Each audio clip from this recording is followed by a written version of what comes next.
خی گەورە ناز و نیعمەتی بەسەر ئێمەدا زۆر ڕژاندووە. هەموو ناز و نیعمەتەکان لەلایەنی خی پەروەردگارەوەیە. وەک خۆی دەفەرمی وەما بیکم من نیعمەتین فەمین الله. هەرچی ناز و نیعمەتێک هەیە بەسەر ئێوە هەمووی لەلایەنی خی پەروەردگارەوەیە. فەزڵ و کەرەم و ڕەحمی خوایە. بەڵام ئەو نیعمەتانەی کە هەمانە ئەگەر زیادە ڕەوی تێدا بکەین بەڕاستی خراپە. خواردن نیعمەتە، بەڵام ئەگەر زیادە ڕەوی تیا بکرێ دەبێتە نەخۆشی بۆ گیانت، دەبێتە دەرد بۆ گیانت. یەکێک لە نیعمەتەکانی خوا کە ئەمڕۆ هەیە بۆ زۆر کەس نیعمەتی خوایە، بۆ زۆر کەسیش بەڵایە، بریتە لە مۆبایل. مۆبایل بەڕاستی فکر و هۆشی ئێمەی بردووە، فکر و هۆشی خێزان و منداڵی ئێمەی بردووە. چونکە هەموو دڵمان، هەموو فکر و هۆشمان تەنها لای مۆبایل، زۆر بەمان. بەداخەوە تەماشا دەکەی زۆربەی تەمەنمان لە مۆبایل بەکارهێناندا سەرفمان کرد. بەڵام خۆشبەختی بۆ ئەو کەسەی کە ئەو مۆبایلەی بەکارهێناوە بۆ عیبادەت و چاکە و خواپەرستی کە ئەوەش زۆر کەمە. قوربەسەری و نەکبەتی و دۆڕاوی بۆ ئەو کەسەیە کە ئەو مۆبایلە بۆ خراپەکاری بەکاردەهێنێ. تەماشا دەکەی کاتمان نەماوە بۆ عیبادەتی خوا، حتا سەعات 12 شەو، 1 شەو، 2 شەو خەریکی مۆبایلین، مەجاری دوور کردنەشمان نییە. باشە شەونێژ دوای عیشا دەست پێکە، بەبێ شەونێژ دەخەوین. خی گەورە دەفەرمێ ولا تكونوا كالذين نسوا الله فأنساهم أنفسهم. ئیمان داران نەکەن وەک ئەو کەسانە بن کە خۆیان لەبیر چووە. ئەی خی گەورە چیان لێ دەکات؟ ئەوەی خوای لەبیر بچێ تەماشاکی خی گەورە فەرمێ وای لێ ئەکەم خۆی لەبیر بچێتەوە، نەفسی خۆی لەبیر بچێتەوە، نەزانێ بۆچی دروست کراوە، بۆچی ئەژی، بۆچی هاتۆتە ئەم ژیانە. زۆربەمان وای فکر و هۆشمان نەماوە. وەڵڵاهی هەموومان ئالوودەی مۆبایل بووینە، مەگەر کەسانێکمان خوا ڕەحمی لێ کردووە. مەبەستم کەسە بەتەمەنەکان نییە کە مۆبایلی مواسەفاتیان و مێشکیان سافترە لە ئێمە. ئەوان لە ئێمە سافترن، ئەوان زۆر زۆر لە ئێمە سافترن، چونکە خۆیان بەم خەتەوە مەشغوڵ ناکەن. دوای عیشا بۆ خۆیان زۆربیان دەخەون، تەندروستن لە ئێمە باشترن، بەڵام ئێمە مێشکمان ماندوو و هیلاکە. بۆیە ئالوودە بووینە، کاتمان نییە بۆ قورئان خوێندن. قورئانەکە دێ ڕەتیکە با ڤیدیۆی تر ببینن، فلیمەکە لەسەری ئەوەستێ، گۆرانەکە لەسەری ئەوەستێ، قورئانەکە ڕەتەکە. ئالوودە بووینە بە خراپەی مۆبایل، نەک بە چاکەوە. هەرەکو چۆن ئەو کەسەی کە مادە هۆشبەرەکان دەخوات، ئەو کەسەی مەشروب و عارەق دەخوات، ئەو کەسەی جگەرە دەخوا و نێرگەلە دەخوا، ئالوودە بۆ پێوە. ئێمەش وامان لێ هاتووە. یەکێک لەو شتانەی کە لەناو خەڵکە عەیبە نییە، جگەری پێدەڵێت جگەرەیەکم بەرێ، کابراش ئەکاتە کابراڵێ خەتەکەم بۆ بکە، وەکو جگەرە خواردنەکە. ڕێک چۆن داوای جگەرەکە ئاواش داوای خەتەکە، وایە ئەوان نییە؟ ئەوە ڕاستیەکە. ئێمە ئالوودە بووینە. ئەگەر سوێن بخوا یەک هەفتە، من ناڵێم ڕۆژێ ڕۆژێکی بێگومان هەر خراپە لای خەڵک، بەڵام یەک هەفتە یا یەک مانگی خەت نەمێنێ، ئەنتەرنێت نەمێنێ، ماڵەکان زۆربەی ماڵەکان خۆشی و شادیتیان نامێنێت. پیاو بەرگەی قسەیکی ژنەکەی ناگرێ، ژن بەرگەی قسەی پیاوەکەی ناگرێ، مناڵ بەرگەی دایک و باوکی ناگرێ، خوشک بەرگەی برا ناگرێ، برا بەرگەی خوشک ناگرێ. هەمووی پێویستی بە دکتۆری دەرونێ، دکتۆر دەرونەکەی پێش هەموویان تێکەچێت. دڵنیا بنەوە. یعنی ئەمە ئالوودەبوونیە کە بە جۆرێک ئاگامان لە خۆمان نەماوە، نە خۆمان لەبیر ماوە زۆر بەمان بە پێی پێویست. خوا ئەمڕۆ چەند هەزار زیکری خوارد کردووە، ئەم شەو چەند زیکری خوارد کرد، چەند جوزە قورئانت خوێنا، ئەگەر نەتخوێنا بڵێت کەواتە خوام لەبیر کردووە. بەداخەوە ئالوودە بووینە. بەڵام چۆن ئالوودەبوونێک تەلاق زۆرە بێ، ئەگەر خەت نەمێنێ هەفتەی 10 ڕۆژ مانگێ، مشکیلە زۆرە بێ، ژن و پیا قسە بەیەکەوە ناکەن، مناڵ تووڕە ئەبێ. یعنی حتا تۆ مناڵەکەت ئەگەر لە ماڵەوە هاراریک لەمە شتێکە پێتانەوە، ئەگەر لە ماڵەوە مناڵەکەت بە قسەی نەکردی پێویست ناکە قسەی پێ بڵێ، پێویست ناکە لی بدەی بەس خەتەکەی لێ بکوژێنەوە سامتە بێ هاو لە پێناوەی کە خەتەکەی بۆ وەرگێت و ئامادەی هەموو ماستاوێ بکە وای لێ هاتەوە ڕاستیەکە کەس ئینکاری ناکات گەورەکانیش ئالوودە بوونە بە هەمان شێوە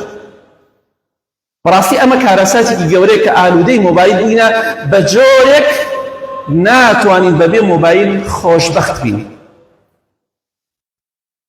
مۆبایل ئەو مۆبایلێک کە پێمانە هەمومان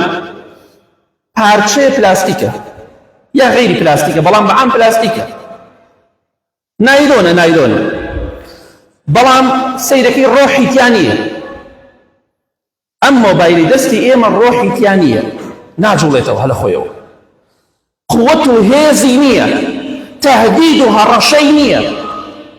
خاوەن چەک نییە خاوەن ئەتۆمی نییە خاوەن تیارە و بەبابە نییە بەڵام فکر و هۆش و بیری ئێمە دەجوڵێنێ بە دڵی خۆی هەمومانی جوڵاندووە ئیلا مەگەر کەمێکمان خوا ڕەحمی لێ کردبێ کەم یازش قووەتی نییە بەڵام زاڵە بەسەرمانە قووەت و هێزی نییە بەڵام ئێمە دەجوڵێنێ لە خەوەکاڵە سێشتا دەموچاوی نەشۆردووە سەی مۆبایلەکەیەکە ڕاستی ئەمە کارەساتە ئەگەر ئاوا بکەین بێگومان هەمومان زەرەرەکەین لە دنیا و لە قیامەتە ئەگەر پێشەوەی دەموچاو بشۆری گوێ لە قورئانەگری یا ڕەبی دەست خۆش بەس بەخوا دڵنیام بۆ ئەوە نییە گوێ لە وتارەگری دەست خۆش یەکسەر زان ئیخبار چییە بەداخەوە تەماشاکەی بەدەستمانەوەیە لە ژوور سەرماندای ئەلین زۆر بمان بەڵام ناتوانین بەبێ مۆبایل دڵخۆش و بەختەوەر بین بەڵام وەک باسم کرد بە تەمەنەکان مێشکیان خەویان عیبادەتیان زیکریان لە ئێمە باشترە ئەوانەی کە مۆبایلیان نییە چکانێ بە تەمەنیشەوە گەنجەکان ئالوودە بوونە هەر خەریکی خەت و مۆبایل و نازانم چین ئەوانە ناڵن ئەوانەی تر سافترن لە ئێمە ڕۆژانە چەندەها تەسبیح زیکری خواکە شەو نوێژانەیە لە خوا بەزیاد دوێ فکری خۆتان تێک مەدەن تازە ئێوە فێر نەبوونە خۆتان فێر مەکەن باوکو ئەو خەڵکیتتان نێنێ با بەدبەخت نەبن بەخوای گەورە ئەوەی هەشت و نۆ ئەخەوێت مام حاجی خەریکی مۆبایلی دوانزەش ناخەوێت دڵنیا بەلەوە خەوت نامێنێت بۆیە ئەوەی کە لەسەری بوویتە هەتا مردن لەسەری بڕۆ زیکری خوا بکە مۆبایلەکە بەدەستمانەوەی بەڵام چەند جار دەڵێن سبحان الله چەند جار دەڵێن الحەمد لله لا إله إلا الله الله أكبر دەکمەنە سبحان الله كده برشامان الذكر كده برشامان دم أنه قانون دم ناقم سبحان الله بيه هذا لا شيء خوينينه بس إخبار اشتكانا خوينينه بس سبحان الله كده الذكر كده شون جادي ده برشامان ناي خوينينه وتاري ده بردمان نام باجوا له متعرب بدين قرآن يكدو دقيقة سيد دقيقة نابي جوا ده الشيء تبي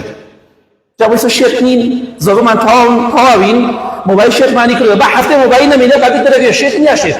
نيم تشيء چکە هەمووی تێکەچێت کەواتە ئێمە مۆبایلەکە بامانی کردووە دەوا دەرمانەکەمان مۆبایلەکەمان پێنەمێنێ حاڵمان تێکەچێت زۆربە مام ئەوە ڕاستیەکە حەقیقەتێک نابێ ئینکاری بکەین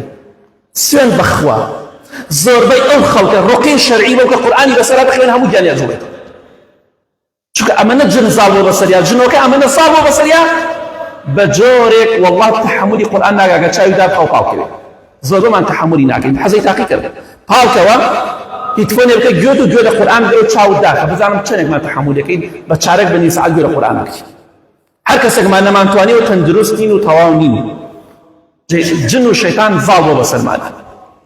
بۆیە خۆشەویستی خوا صلی الله عليه وسلم لە حەدیثێکی صحیح بوخاری و مسلیمدا دەفەرمێ من فیتنە ئەبینم فیتنە بەڵا بەسەر ماڵەکانتانە دەبارێ هەروەکو چۆن باران دەبارێت کە باران واللهی ئەمڕۆیە باران چۆن دەبارێ ئاوا فیتنە بەسەر ماڵ و مناڵانە دەبارێت ئەوە ڕاستیەکە ئینکاری ناکەین ئەوە ئەمڕۆ بە چاوی خۆمان دەیبینی بەڕاستی بەهۆی مۆبایلەوە غافڵ بووینە لە زیکری خوا لە یادی خوا لە عەذابی خوا لە خۆشەویستی بۆ خوا لە ترسان لە خوا لە خوا ئامادەکردن بۆ مردن و دوای مردن بێئاگا بووینە هەر کەسێک لە ئێمە ئەو پەیجەی کە هەیەی ئەو تیکتۆکەی ئەو فەیسبووکەی کە هەیەی ئەو ئەکاونتەی کە هەیەی بەڵگەیە لەسەر ئەوەی ئەو ئینسانە لە خوا ئەترسێ لە خوا ناترسێ چەندێ لە خوا ئەترسێ و چەندێ خۆی بۆ مردن ئامادە کردووە چەنێ خۆشەویستی ئەو دینە لە دڵیایەتی قورئانێک لێدا دوایەوە گۆرانیەت دوایەوە فلیمێک ئەمە لە خواترسیە ئەبەم شێوەیە خۆمان ئامادەکرێ بۆ دوای مردنمان ڕۆژێ دێت مۆبایلەکەمان بەجێ دەهێڵین بەخوای گەورە مۆبایلەکەمان لە گیرفانمان دەرەکە بەڵام ئیتر ئەو پەنجانەمان چاومان گوێمان پێستمان دەستمان قاچمان ئەمە هەمووی ئاەتی قورئان لەسەر هەمووی دێتە زمان شایەتیمان لەسەر دەن یا شایەتیمان بۆ دەن بۆیە ئەمڕۆ بزانە بۆچی بەکاری دەهێنیت چونکە بەڕاستی کاتێک کە سەیری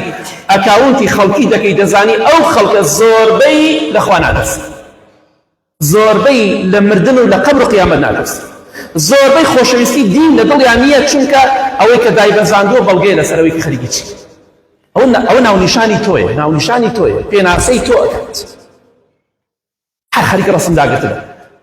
هەر ئاواکە ئۆسی ڕەسمەکرێ بە هەموو لایەک ئەمە چی ئەمە ئیشی تۆی ئەخر برای بەڕێزم خوشکی بەڕێزم بەسە ڕایگرە بەس ڕەسم بڵاو کەرەوە ئاخر ڕۆژە چاوێکت لێ ئەدەن هاوارە لێ هەڵەسێنن بەس ڕەسمی ژیانی تایبەتی خۆت ئەڕۆیتە وڵاتێک سەفەرێکت کردو بۆ خەڵکی بزانێ چی پێویستەکە خەڵکی بزانێ بەس دوای شەڵێ کاکە ژیانم ناخۆش بۆ کێشە مشکلەم هەیە چۆن کێشە مشکلت نابێت هەموو ڕۆژە ڕەسم دابەزێنی ڕۆژێ لەم وڵات و ڕۆژێ لەو دەریایە و ڕۆژێ لە ناو سارێکی جوانە ڕۆژێ لە فڵان شوێنە و دوای شەڵێ کێشە مشکلەم هەیە دڵنیا بە کێشە و مشکلەتەوێ حتام بێت حتا لەسەر ئەم بەرنامەیە هەر بۆ خۆت ڕەسم دابەزێنە دڵنیا بە خۆشبەخت نابێت چونکە هەزارە چاوپیسەی حەسودیت پێ بێت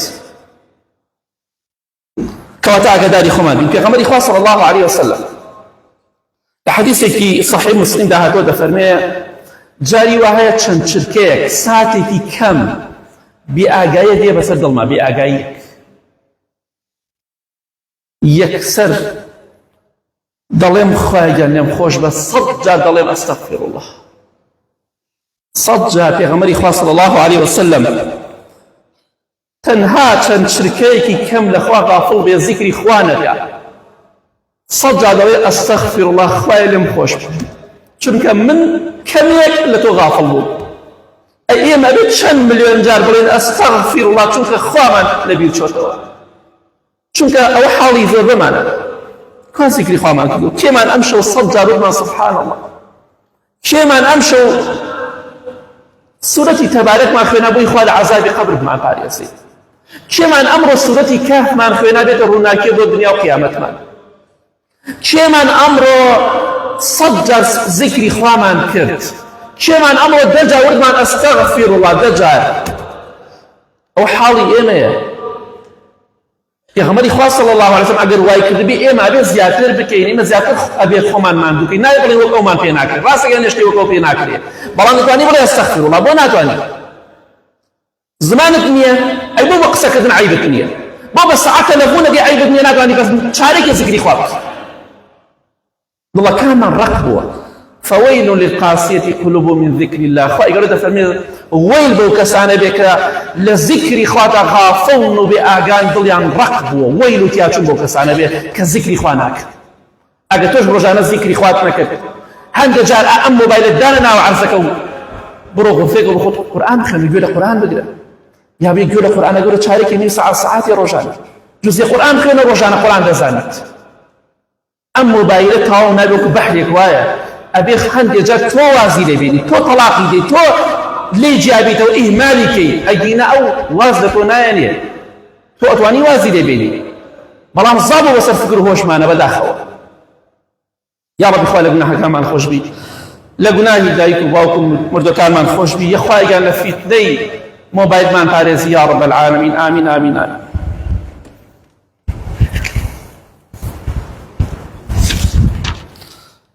الحمد لله والصلاة والسلام على رسول الله وعلى آله وصحبه ومن والاه بداخل بوهي موبايله كالروحي تيانية وفرماني شينية بسر إيمدا بلاستيكيا كان تماشاكي شر فتنة زوربو قناه تاوان زوربو والله أوتيم سرزوية هي بقت أمبانزا بصالة قناه تاوان باوران كرابت ئەوەتی تقریبا تا 2013 هەموو کەسێک موبایلی پێ نەبوو با بڵێن 15 ساڵە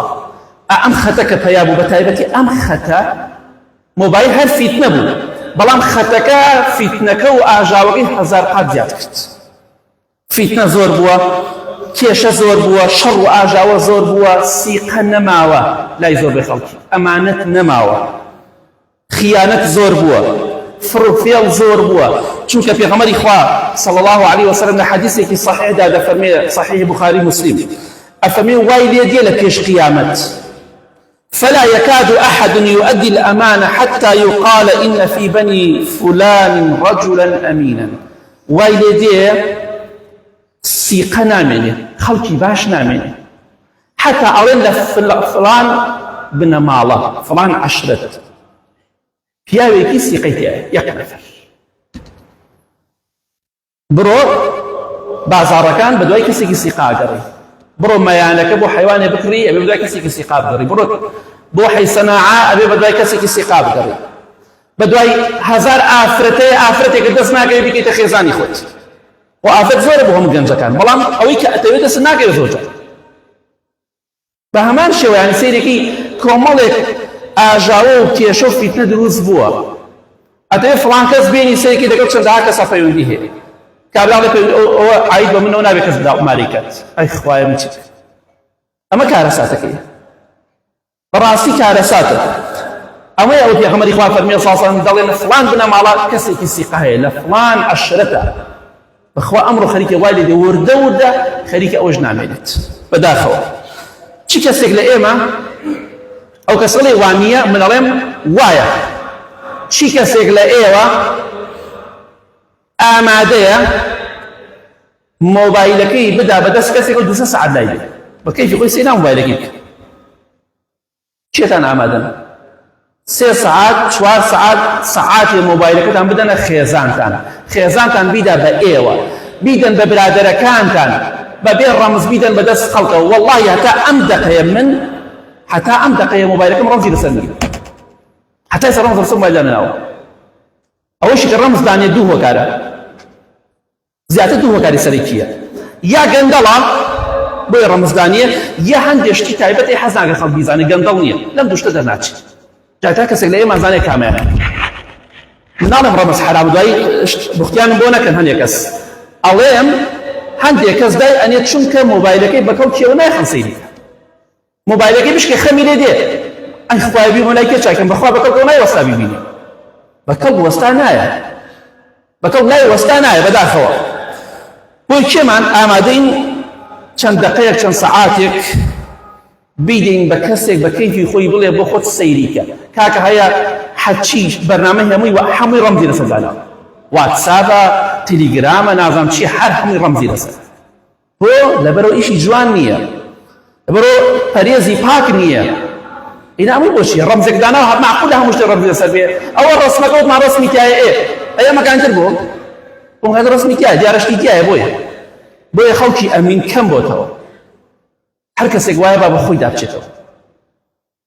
بەداخەوە لە ماڵ و مۆبایلێک پێ لە دوکانەکەی مۆبایلێتری پێ بە دزی ژنەکەیەوە ژنەکەی بە دزی پیاوەکەی مۆبایلێتریە لە شوێنەکەی شارێتە پیاوەکەی بێتەوە سیقە کەم بۆتەوە بەداخەوە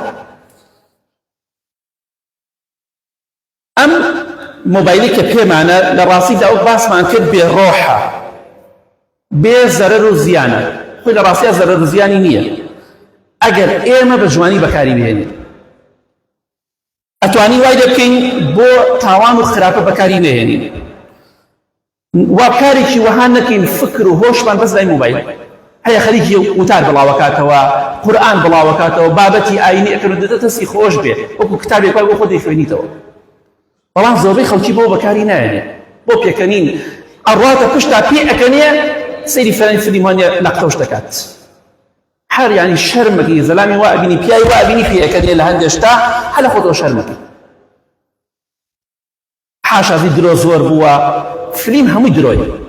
هەمووی بریتێ لە درۆ ئەوەی کە کەسێک حاجازی بێ شەخسیەت بێ چونکە مۆبایل شەخسیەتی زۆربەی خەڵکی نەهێڵاوە ئەوەی خۆی نەکاتە مەزە ئەوەی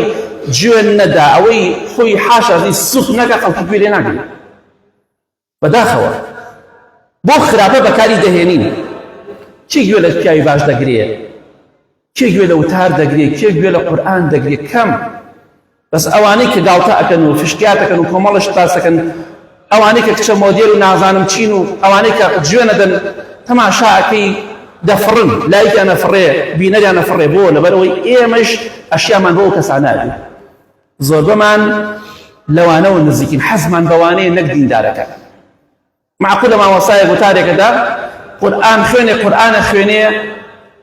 هەزاری وەکەوانە فقط ئافرەتی خەڵکی نەگرتووە. ئەمە یعنی چی؟ ئەمە یعنی ئێمە کەسێک خراپین، ئێمە پێناسەی خۆمان کردووە کە ئێمە لەگەڵ ئەو کەسە خراپانین، ئێمە جمهوری ئەوانین، نەک جمهوری وتارە قورئان. بەداخەوە بەڵام ئەوش بزانین مۆبایل نیعمەتێکە، کارمانی ئاسان کردووە، ژیانمانی ئاسان کردووە،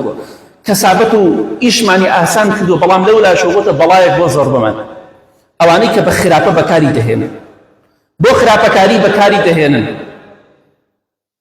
کامە چاکە کاکە کام بەنامە چاکە زوو نامەکە ئەسڕێتەوە، باوە داگرم بۆی نامەکان لەسەر بسڕێتەوە، کەس نەیبینێ، بەڵام دڵنیا بەخوای بینێ. خوا هیچی لێ غافڵ نابێ. ئێمە لەخوا غافڵین، بەڵام خوا لە ئێمە غافڵ نییە، ئەو دڵنیا بلەوە. ئاخر خاڵدەمێ باسی کەم بەهۆی مۆبایلەوە بەداخەوە زۆر کێشە و مەشاکل لە ناو عایلەکانە زۆر بووە، تەلاق زۆر بووە، ژن خیانەت لە پیاوەکەیەک، پیاو خیانەت لە ژنەکەیەکە. تەماشا ئەکەی پیاوی هەیە، پیاو ئەم لەگەڵ یاڕەوە خۆتە تەلاقدانە بەمارەت کرد، باسی بەرنامەی ژیانیانەکەن، ئەو پیاوی هەیە لەوراو باسی شوکردنەکە، باسی زەواجەکە. تۆ جارێ پیاوی ئەم بێوەژنێک نییە، کچە عازەبێکیش نییە، کێشەکە ئاوەیە. ئەمجا دوایی کابرا پیاوەکەی ئەیبینێ لە ژنەکەی جیابێتەوە، ژنەکەی ئی پیاوەکەی بینێ لە پیاوەکەی جیابێتەوە. لە ماڵەوە حەزی بە ژنەکەی خۆی نییە، چونکە لە دەرەوە لەگەڵ کەسی ترایە.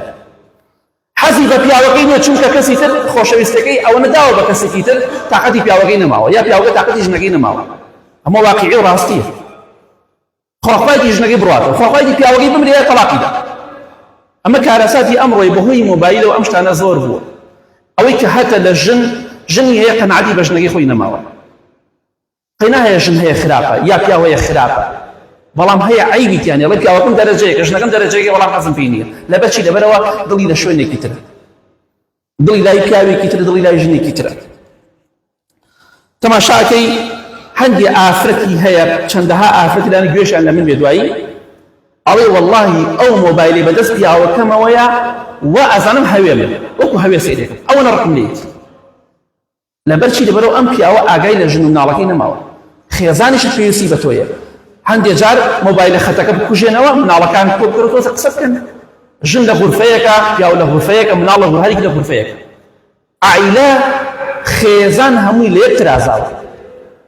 تەماشا ئەکەی هەمووی خەریکی مۆبایل، کەس ئاگای لە خۆی لەسەر نانەکە ڕاکە مۆبایلەکەی هەڵک یەکسەر پەلامەری مۆبایلەکەی، لەسەر نان خواردنەکە خەریکی مۆبایل و فلیم و سەیری نانیش خۆ تەماشای فلیمیش دەکات. ئەمە کارەساتەیە. ئەمڕۆ مێشکمان ئێمە تێکچووە. ئەگەر کەسێکیش ئەڵێ وانە ئەو کاتێک خەتەکەت با نەمێنێ، هەفتەیە ئەو کاتێک پێت ئەڵێم وایە ئەزانی من ڕاستەکەم یا ڕاست ناکەم،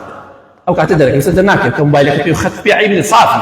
بەس کە خەتەکەت نەما ئەو کاتە دەرەکەوێت. مێشکمان تەواو یا تەواو بزانە چیمان بەسەرا دیە، بزانە مەشاکیل زۆرە بێ، بزانە هیچ کەسێ بەرگی هیچ کەسێک ئەو کاتە مەگە کەسانێک کە ئالوودە نەبوون، وەی ئالوودە نەبوویە سافە بوو. وەی ئینشەڵڵا لە کۆتاییدا دەڵێم ئاگامان لێ بێت، لە خۆمان بێ، با کاتێکمان هەبێ خۆمان و خێزان و مناڵەکانمان کۆبینەوە، قسەی خۆش بکەین، مۆبایلەکانمان ڕۆڵێکیان کوێر بوون، مۆبایلەکانتان دانێن، سەعاتی 2 سەعات داینێن، بیکوژێنەوە. تۆ دەسەڵاتی چیت هەیە؟ پێیان بڵێ نابێ ئێمە هەر خەریکی مۆبایل بین، چاومان لە دەستە دەین. ئەگەر چاومان لە دەستدا هەموو دنیای بە قیمەتی نییە، ئەبێ تێیان گەینی، مناڵەکان تێ بگەینی. مناڵ هەمووی چاوی زەعیفە، لە 2 ساڵ و 3 ساڵ خەریکی مۆبایلشت، چکە باوکی ئالوودەی، دایکی ئالوودەی، بەڵام خوشکانی ئالوودە نەبێت ئالوودە بێت، معتادە بێت. ئەو ئالوودەی حەب خواردنە، ئەو جگەرە خواردن، ئەو نێرگەلە خواردن، ئەو حەب خواردن، ئەمە کەتش مۆبایل بەداخەوە. تا داواکەم لە خوای گەورە ئینشەڵڵا وامان لێ بکە، ئاگامان لە خۆمان بێ و داواکارم لە ئێوەی بەڕێزیش ئالوودەبوونەکەتان کەمکەنەوە بە ئەوەندە ئالوودە نەبن، چونکە بەخوای گەورە ئاوا بڕۆین مێشکمان هەمووی تێکەچێت. با لە پیریا سەرمان لێدا، کاتێککە پیرە بین ئەو کاتە هەستمەم ئەکەین مۆبایل چکمان کردو. لە گەنجیا زۆر هەستی پێ ناکەی، بەس لە پیریا هەستی چاک پێی. اللهم اغفر للمؤمنين والمؤمنات والمسلمين والمسلمات الأحياء منهم والأموات من أهل السنة والجمعة والجماعات. يا ربي خوايا شفای نەخۆشەکانمان بدەی، بە تایبەتی ئەوانەی داوای دوعای خێریان کردووە. خوایا لە گوناهی مردوەکانمان خۆش بی، لە گوناهی دایک و باوکمان خۆش بی. یا ربی خوایا هێمنی و ئارامی وڵاتمان بپارێزی. خوایا گیان ئەو شەڕێکە لە هەندێک وڵات هەیە، خوای لە وڵاتی ئێمەی بەدوورکە یا رب العالمین. خوای گیان ئەوەشی زوڵم لە موسڵمانان دەکا و زوڵم لە کەسی کافریش دەکا، یا ربی خوای تۆڵی لێ بکەیتەوە. یا ربی خوای لوتیان بشکێنی، لوتی جوولەکەش بشکێنی یا رب العالمین، لوتی ئەو کەسانش بشکێنی یارمەتی ئەوانە ئەدەن ئەو مناڵ و بژن و بێتاوانان دەکوژن. خوای گیان بە گەورەی و دەسەڵاتی خۆت، قودرەت و دەسەڵاتی خۆتمان پێشان بدەی، لوتی ئەو جوولەکانە بشکێنی کە ئاوا موسڵمانان دەکوژن لە هەموو شوێنێ. خوای گیان لە شەڕ و بەڵای ئەوانش بە دوورمان گیر، بمان پارێزی. آمين آمين آمين، وصلى الله على محمد وآله وصحبه أجمعين.